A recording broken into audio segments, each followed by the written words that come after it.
Paige, exactly where can people vote? Do they have to go to your Facebook page, or is there a separate website for all of this? That's a great question. I think probably there is.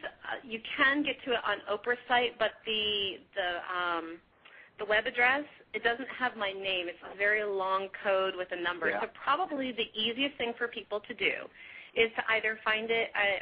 Darius was just saying the link is up in your chat room. So either to go to your chat room or definitely just shoot me a friend request on Facebook, and it's on my profile page. So anytime, and anybody just say, hey, I heard you on Hit the Ropes and want to help you out, and I can send the link directly to you. So just, my Facebook is Melissa, Melissa, Grill, like barbecue, Petersen, Petersen.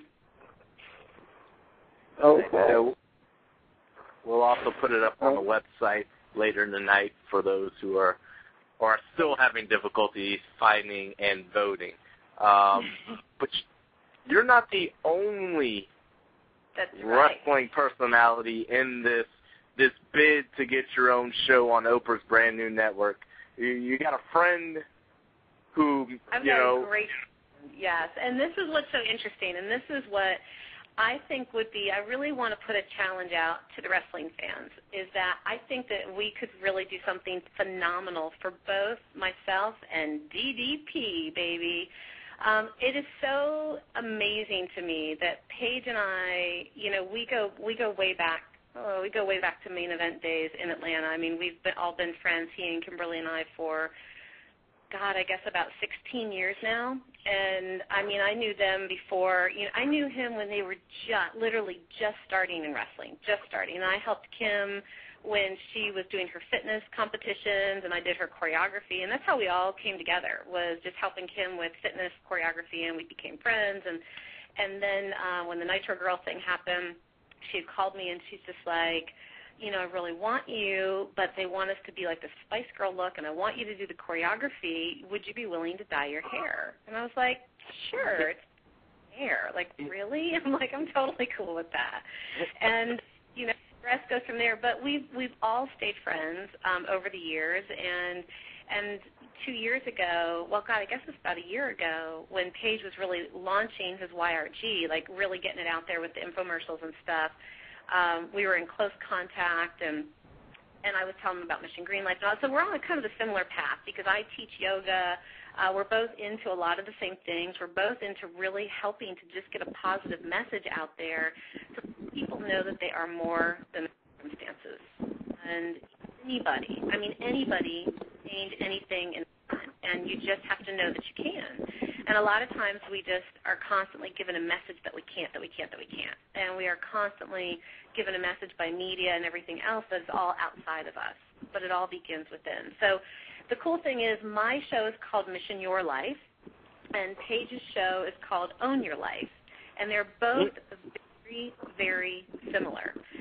Here's my challenge to the wrestling fans, is the way this is all going to play out is it's going to be kind of like an American Idol at the end of the day. They're going to take 10 finalists, and they're picking the finalists from votes amassed as well as in-person auditions in front of the producers, and I'm going to go do that next Saturday, and I think Paige is doing that this Saturday out in California.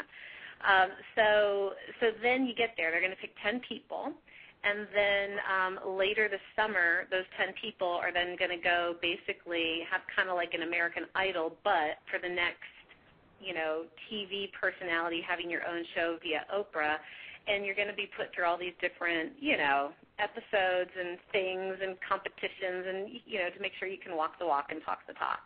So I thought, wouldn't it be freaking amazing? I mean, wouldn't it be the coolest story to tell if it was Paige and I as those final two people? Like, I just keep seeing it in my brain, just the story. I mean, I just see it so clearly, and I was like, how funny would it be if, like, somehow in one of these competitions they vibed off of the wrestling stuff and, and Paige and I had to throw down or something. I mean, just like, it would all be hilarious. I'm like, this is just too good to be true. It's too good to be true. So and I'm so proud of Paige. I love what he put together. I really do. It's fantastic, and he's been doing great things and helping to change lives. And so it's cool that we're on the same path. And we both came from wrestling. We both came from the ring, and now here we are. So we need your help, and it's awesome. Now, is it only going to be one show picked out of all the health things? Is just going to pick one? It's a great question. I don't, they've got 5 different categories, and that's the one thing I'm not really clear if they're going to pick somebody for each category or if they're going to pick only one period. And I know with it being a new network, they're probably shopping for content, and so maybe, just kind of like American Idol. You got the winner who gets the record contract right there through American Idol, but whoever is that second person or that third person, they usually have their albums out before the person that was on American Idol. You know what I mean? Yeah. Right. So right. I have a feeling it's going to be some very similar things because whoever is making it, and I mean, Oprah is such a presence in America and around the world with just what she endorses and what she named behind. So whoever ends up on that final stage is going to be, getting some great attention that we all end up on her network or other networks. I just think it's going to provide some great opportunities for some very, very cool things to come. Okay, fair enough. We've got one of our Hall of Fame listeners. He's here many times before half the hosts show up. John is on the line, and he's got a question for you. Excellent. Hey, John. Hey, how you doing? Great, thank you. What was it like having a feud with Evan? What was his last name again? What was it like Courageous. having what? Yeah, that was him. He asked your feud with Evan Courageous back in the day. Oh, Evan. It's so funny. We were both supposed to go do an autograph signing last month, and I couldn't go see him. I was so bummed.